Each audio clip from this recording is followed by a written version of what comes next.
Hey YouTube, and welcome to my vlog all about the BMW M3 competition parked behind me.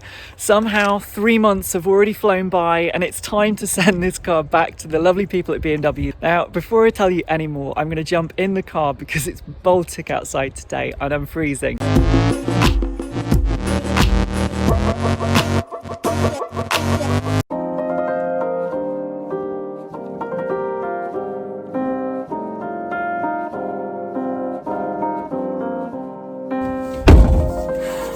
Right, that's better. First things first, I love the way this car looks, okay? From the first day it arrived, especially with this car having the M Carbon pack, it just looks like it's got so much presence. It's got the big wide arches, all the grills and vents, and it turns heads wherever you go. One detail that I really love as well is that crease line that goes up the side of the car and into the rear arch, especially in this color and the frozen brilliant white. It just looks perfect. Now obviously this is a very fast car. It has 510 horsepower and 650 newton meters of torque from the 3 litre straight 6 M twin power turbo engine. It will hit 60 in 3.9 seconds and it is of course a rocket ship. It sounds phenomenal.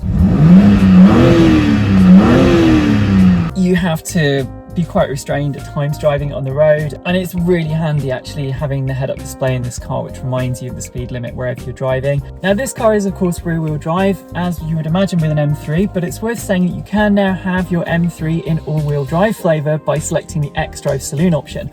For anyone who lives in the UK at this time of year, you know the roads are greasy and slippy and muddy, and actually having all-wheel drive is a great option. One thing I've come to appreciate driving this car and living with it every day is that it is actually such a good all-rounder.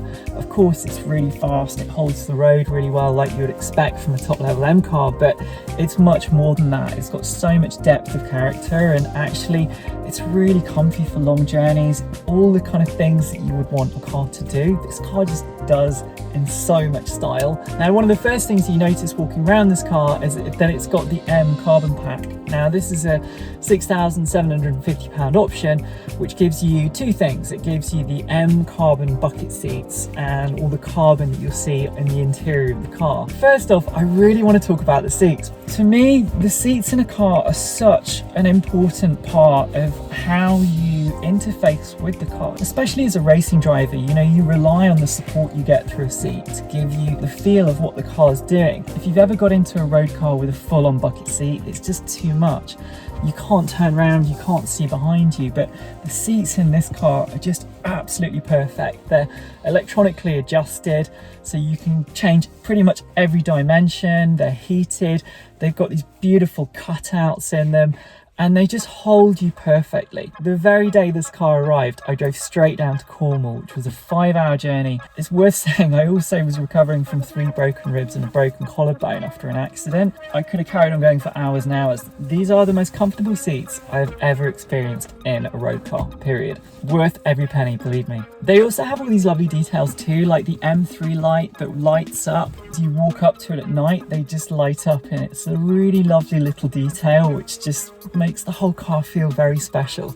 This car also has black full merino leather throughout, and it's just a gorgeous place to be. It feels very sporty, it feels luxurious and really high quality like you'd expect.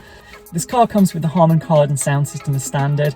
I don't know how many speakers it's got exactly, but it sounds epic, and I just love listening to my tunes in this car. It also has voice activation for the sat-nav and other functions. Super simple. There's a button on the steering wheel, press it, say where you want to go, it pulls up in the GPS.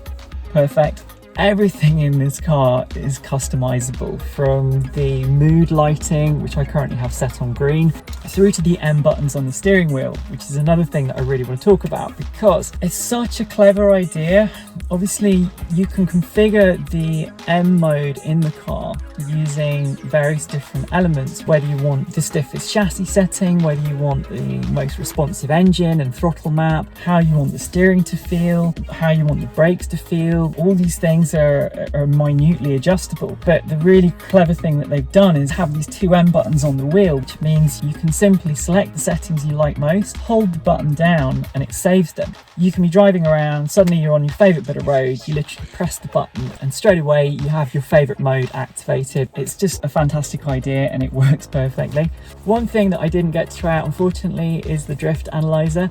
Now, a really good friend of mine who's a racing driver tried one of these and he said he did a drift around a track. I think he went for about 300 meters, maybe even more. If you do get the chance to drive it on a circuit and try that, it's got to be worth bragging rights at least. To be honest, I just love the wheel anyway. It's so beautifully formed with the little red M buttons and the red backing on the paddles. Now this car of course has the M Carbon exterior styling pack, which gives you a carbon front splitter, the carbon dive planes, the big beefy carbon sills that run all the way around the back into the diffuser, and the carbon rear boot spoiler. It just gives the car that extra bit of presence on the road.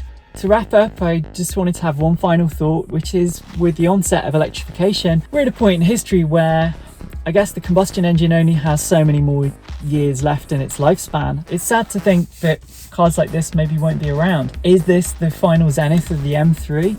I don't know. If it is, it feels like a pretty cool way to go out. I was able to try BMW's i4 M50 a few weeks ago around the Salzburg ring, and it's BMW's first ever fully electric M car, and for sure it's a game changer in the company's history, and it was an incredible car. It really blew me away. It was an interesting comparison to make. It's good to know that that M DNA still exists just as firmly in the i4 M50 as it does in the M3. As standard, you can buy this car for just over 75.5 grand on the road. This particular example, with all the carbon options and everything else on it, came in at just under 89, which might sound like quite a lot of money, and for sure, you know, it is a lot of money. But then if you are in the market for this kind of car, I'd say actually when you consider what an incredible all-rounder the car is, and the fact that you can now get it in four-wheel drive mode with the X-Drive Saloon, it's a lot of car for the money. It's a beautiful car. It does everything you need it to do, and I'm gonna really miss it when it goes back in about a week's time. It's gonna leave a big BMW M3 shaped hole in my life. So I'd just like to say thank you to everyone at BMW. It's been a magical experience that I won't forget. I've got one more week with the car, and yeah, I'm just gonna enjoy it to the max.